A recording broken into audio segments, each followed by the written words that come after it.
Assalamualaikum warahmatullahi wabarakatuh. Saya Lepi Susmita dengan NIM 1911320062 dari Prodi Bimbingan dan Konseling Islam Universitas Islam Negeri Fatmawati Soekarno Bengkulu. Di sini saya akan menjelaskan tentang layanan informasi dalam bimbingan dan konseling Islam dengan mata kuliah konseling dakwah, dosen pengampu mata kuliah Ibu Asniti Karni MPD Kons. Selamat menyaksikan. Layanan informasi dalam bimbingan dan konseling Islam, dampak kecanduan gadget pada anak. Gadget sudah tidak lagi menjadi barang asing, termasuk bagi anak-anak. Kehadiran gadget bisa memudahkan kehidupan manusia, mulai dari membantu bekerja, belajar, berbelanja, atau sekedar mencari hiburan. Namun, kita harus berhati-hati, terlalu mengandalkan gadget ternyata bisa meningkatkan risiko kecanduan. Hal itu juga bisa terjadi pada anak-anak pastinya. Kabar buruknya kecanduan gadget pada anak ternyata bisa memberikan dampak pada kesehatan dan bisa mempengaruhi pertumbuhannya.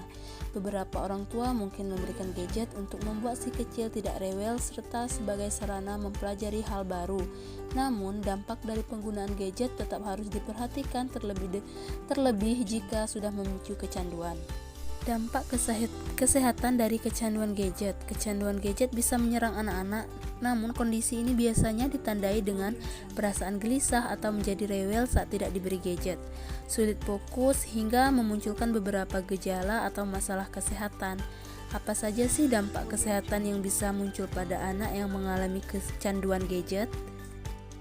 Yang pertama, kurang tidur. Untuk mendukung pertumbuhan dan menjaga kesehatan tubuh, si kecil perlu mendapat waktu tidur yang cukup. Sayangnya, kecanduan gadget bisa menyebabkan anak-anak mengalami kurang tidur. Kondisi ini tidak boleh dianggap sepele, sebab kurang tidur biasa mengganggu aktivitas anak, seperti mengganggu proses belajar di sekolah yang kemudian membuat prestasinya menurun. Hal ini juga membuat perkembangan otak menjadi tidak optimal karena tidur yang cukup adalah kunci untuk perkembangan otak yang lebih optimal. Kedua, ada gangguan pada mata. Anak-anak yang mengalami kecanduan gadget juga rentan mengalami gangguan pada mata. Hal ini terjadi karena terlalu lama menatap layar handphone, sehingga memicu gangguan seperti mata lelah, mata kering, hingga gangguan penglihatan pada anak. Yang ketiga, obesitas. Kecanduan gadget juga membuat si kecil rentan mengalami obesitas alias berlebihan berat badan. Sebab, asyik bermain gadget bisa menyebabkan anak kurang bergerak atau lebih sering duduk dan berbaring. Padahal, anak-anak seharusnya aktif bermain bersama temannya di luar rumah.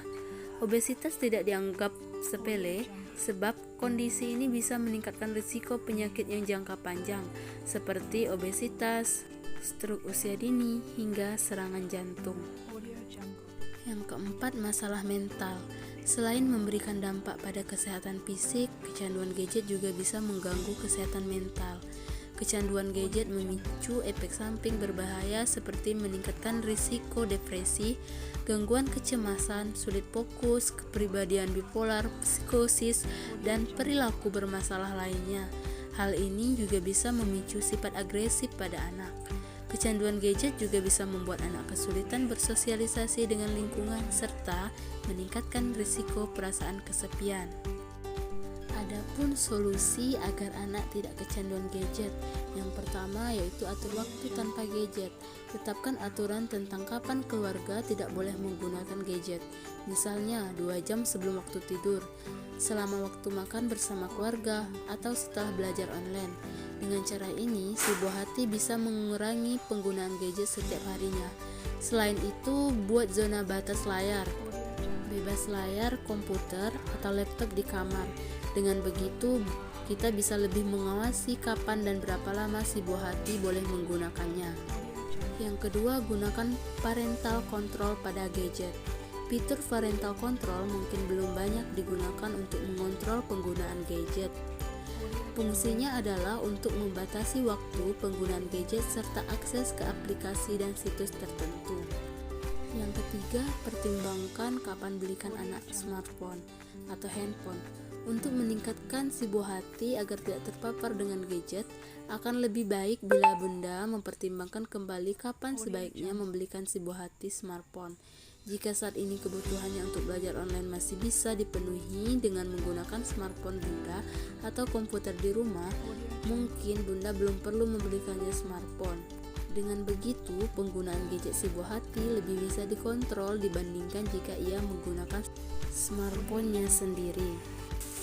Yang keempat, arahkan penggunaan gadget untuk belajar atau aksa kreativitas. Tidak ada salahnya jika sesekali gadget digunakan untuk bermain, namun arahkan juga si buah hati untuk menggunakan gadget untuk belajar dan mengasah kreativitasnya. Misalnya, permainan untuk mengasah daya ingat dengan mencocokkan gambar yang sudah muncul sebelumnya. Atau aplikasi untuk menggambar, belajar berhitung, dan bermain musik. Memanfaatkan gadget sesuai dengan porsinya akan membuat si buah hati jadi semangat untuk belajar hal-hal yang baru, tentunya dengan waktu yang dibatasi. Yang terakhir, siapkan berbagai aktivitas fisik di rumah. Biasanya si buah hati main gadget karena kehabisan ide untuk bermain atau beraktivitas di rumah. Oleh karena itu, Bunda disarankan untuk mempersiapkan berbagai ide permainan atau aktivitas fisik yang seru.